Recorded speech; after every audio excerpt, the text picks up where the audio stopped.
তামিলনাড়ুর নতুন মুখ্যমন্ত্রী হিসেবে শপথ নেয়ার পর থেকেই আলোচনার কেন্দ্রবিন্দুতে রয়েছেন তামিল সুপারস্টার বিজয়।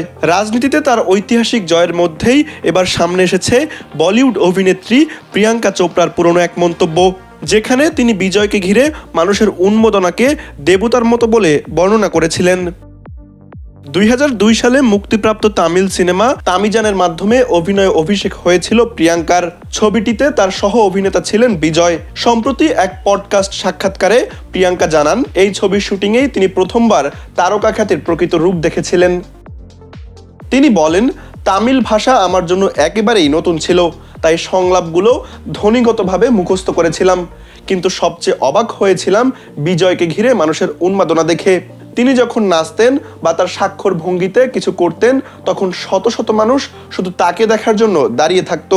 তখন মনে হয়েছিল এটাই বুঝি দেবতুল্য হওয়ার অনুভূতি। এদিকে বিধানসভা নির্বাচনে বিজয়ের দল তামিলাগা ভেট্রি কাজাগাম 108টি আসনে জয় পেয়ে একক সংখ্যাগরিষ্ঠতা অর্জন করেছে। এরপরই তিনি মুখ্যমন্ত্রী হিসেবে শপথ নেন। এক সাক্ষাৎকারে প্রিয়াঙ্কার মা মধু চোপড়া জানান, ক্যারিয়ারের শুরুতে প্রিয়াঙ্কা দীর্ঘ সময় ধরে নাচ ও অভিনয়ের অনুশীলন করতেন। ধীরে ধীরে অভিনয়ের প্রতি তার ভালোবাসা তৈরি হয়।